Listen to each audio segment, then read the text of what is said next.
제22회 부산국제영화제가 12일 저녁 개막했습니다. 국내외 정상급 배우와 감독, 예술인들이 참석해 부산의 가을밤을 빛냈습니다. 올 영화제는 오는 21일 폐막작 상해상친 상영을 끝으로 막을 내립니다.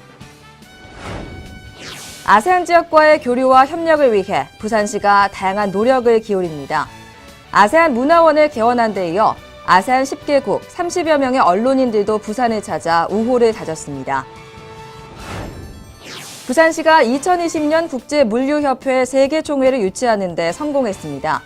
말레이시아 쿠알라룸푸르에서 열린 총회에서 부산이 2020 총회 개최지로 선정됐습니다.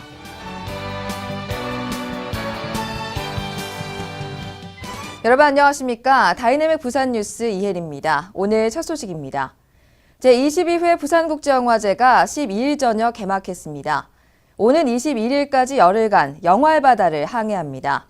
미국의 올리버 스톤, 중국의 리 샤오핑 등 세계의 영화계 거장 감독은 물론 문근영, 조진웅 등 국내 영화인까지 250여 명 스크린의 별들이 참석해 영화의 전당을 빛냈습니다. 제22회 부산국제영화제는 오는 21일 폐막작 상해상친을 끝으로 막을 내립니다. 제22회 부산국제영화제가 12일 저녁 배우 장동건과 소녀시대 멤버이자 배우로 활동 중인 유나의 사회로 문을 열었습니다. 개막작 유리정원의 신수원 감독을 비롯해 문근영과 김태훈 등 출연 배우들이 참석했고 세계적인 감독 미국의 올리버 스톤과 이란의 바흐만 고바디 등 250여 명의 국내외 스타들이 참석해 부산의 가을밤을 빛냈습니다. 올 영화제는 최초로 공개되는 월드 및 인터내셔널 프리미어 작품 131편을 포함해 75개 나라에서 초청된 298편이 시내 5개 극장 32개 관에서 관객과 만나고 있습니다. 설레고요. 사람들도 되게 열정을 가지고 오신 분들이 많은 것 같아서 자극도 되고 그렇습니다. 평소에 많이 안 접해봤던 장르나 그런 영화도 이런 자리에 왔으니까 한번 보고 싶어요. 올해 영화제도 다채로운 부대 행사와 볼거리가 가득합니다. 주요 초청작의 감독과 배우를 직접 만날 수 있는 야외 무대 인사가 해운대 비프빌리지에서 계속됩니다. 또 영화에 관한 이야기를 나누는 본격 토크 시간인 아주담담과 특별 대담도 영화의 전당 야외광장에서 마련돼 호응을 얻었습니다. 올해 영화제의 특징은 지석상이 신설됐다는 점입니다. 지석상은 지난 5월 고인이 된 고 김지석 수석 프로그래머의 이름을 딴 상으로 아시아 영화의 창 부문에 초청된 월드 프리미어 영화를 대상으로 시상합니다. 아시아 독립 영화인들이 교류할 수 있는 플랫폼 제공을 위한 플랫폼 부산도 올해 처음 선보이고 영화제 기간 아시아 독립 영화인을 위한 세미나, 포럼, 워크숍 등이 진행됩니다. VR 시네마인 비프도 호응을 얻고 있습니다. VR 콘텐츠에 대한 국내외적 관심이 높아지는 추세를 반영한 프로그램으로 전 세계 30여 편의 VR 영화를 영화의 전당 1층 전용관에서 무료 상영하고 있습니다. 제22회 부산국제영화제는 21일 저녁 폐막작 대만 실비아 창 감독의 상해상친의 상영을 끝으로 막을 내립니다. 아세안은 동남아시아 지역의 협력과 발전을 목적으로 설립된 협력기구인데요. 올해는 아세안 창설 50주년이 되는 해입니다. 또 한 아세안 문화교류의 해이기도 한데요. 부산시가 아세안 지역과의 교류와 협력을 위해 노력하고 있습니다. 아세안 문화원을 개원한 데 이어 아세안 10개국 30여 명의 언론인들이 부산을 찾아 우호를 다졌습니다.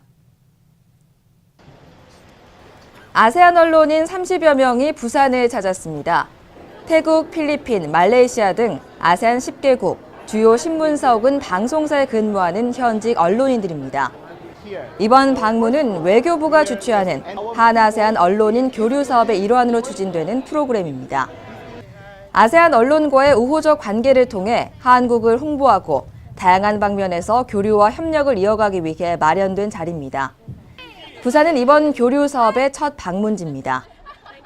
이 많은 분들이 오셔서 직접 이제 부산의 그 많은 매력들을 경험하시고 체험하시면 직접 이제 자기가 보고 듣고 느낀 것에 대해서 생생하게 전달하실 수 있기 때문에 부산시는 지난달 한국과 아세안 국가 간 문화교류 거점 역할을 할 아세안 문화원의 문을 열었습니다. 아세안 언론인들은 아세안 문화원과 에이펙 기후센터를 방문해 한국과 아세안 협력 사업의 성과를 살펴봤습니다. 이들은 또 송도해수욕장, 해운대, 기장 등 부산의 바다를 중심으로 한 관광지와 용두산공원, 국제시장, F1963 등 부산 관광명소를 살펴보고 관광도시 부산의 매력을 직접 체험했습니다.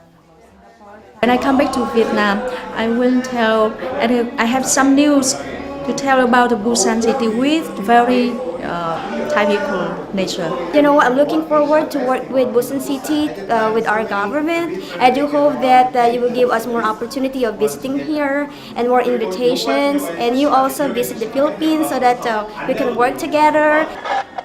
부산시는 이번 교류 사업을 통해 아세안 언론 매체의 글로벌 도시 부산을 알리고 부산의 대표적인 문화와 관광 명소를 세계적으로 홍보했습니다. 앞으로도 부산시는 아세안과 경제, 관광, 문화 등 다양한 분야에서 교류와 협력을 확대할 수 있도록 네트워크를 강화해 나갈 계획입니다. 부산시가 2020년 국제물류협회 세계총회를 유치하는 데 성공했습니다. 말레이시아 쿠알라룸푸르에서 열린 총회에서 벨기에, 두바이와 치열한 경쟁 끝에 부산이 2020 총회 개최지로 선정됐습니다. 국제물류올림픽으로 불리는 국제물류협회 세계총회가 2020년 부산에서 열립니다. 지난 8일 말레이시아 쿠알라룸푸르에서 열린 총회에서 벨기에, 두바이와 치열한 경쟁을 벌인 끝에 부산이 2020년 개최지로 최종 확정이 됐습니다. 국제물류협회는 1926년 설립돼 108개국 4만여 명이 가입한 국제연맹입니다. 매년 총회를 열고 국제물류업 분쟁 조정, 국제물류 인증 및 발전 정책을 논의합니다. 우리나라는 1977년 정회원으로 가입해 1995년 서울에서 총회를 개최한 바 있습니다. 부산 유치단은 이번에 다양한 국제행사를 성공적으로 개최한 경험을 바탕으로 빠르게 성장하는 국제회의 도시인 점과 부산 신항만 등 풍부한 인프라를 갖춘 세계 6위 국제무역함인 점을 강조해 회원국들의 지지를 받았습니다. 부산이 가진 고속철도, 또 부산 신항만, 김해 신공항 이런 우수한 물류 인프라를 활용해서 부산항으로 전 세계 화물들이 많이 올 수 있도록 이용하는 계기가 될 것으로 생각합니다. 2020년 국제물류협회 세계총회는 108개국 물류기업 대표와 전문가 등 2천여 명이 참석한 가운데 백스코에서 엿새간의 일정으로 개최될 예정입니다. 300억 원 이상의 생산 및 부가가치 유발, 또 250여 명의 취업 및 고용 효과가 발생할 것으로 전망됩니다. 시정 단신입니다. 부산 강서구 죽동동에 조성한 2030 부산 등록엑스포 유치기원 논아트가 결실을 맺었습니다. 유색별을 통한 부산의 상징인 용두산공원, 해운대 센텀 스카이라인을 이어주는 광안대교, 광안리 불꽃축제를 표현하고 있습니다. 지난 6월 부산시 농업기술센터는 2030 부산 등록엑스포 유치를 기원하는 논아트를 조성하고자 유색별을 심었습니다. 아시아 최대 한류 축제 부산 원아시아 페스티벌이 10월 22일 부산 아시아드 주 경기장에서 개막 공연을 시작으로 10일간 부산 전역을 한류 물결로 달굽니다. 개막 공연에는 에이핑크, 블랙핑크, 여자친구, 워너원 등의 한류 스타들이 무대를 빛냅니다. 10월 31일 폐막식과 함께 열리는 BOF 어워즈는 부산과 한국을 빛낸 최고 아티스트에 대한 시상과 K-팝 한류 스타들의 화려한 공연이 피날레를 장식할 예정입니다. 다이내믹 부산 뉴스는 부산광역시 인터넷 방송 바다TV에서 다시 보실 수 있습니다. 함께해 주신 여러분 고맙습니다.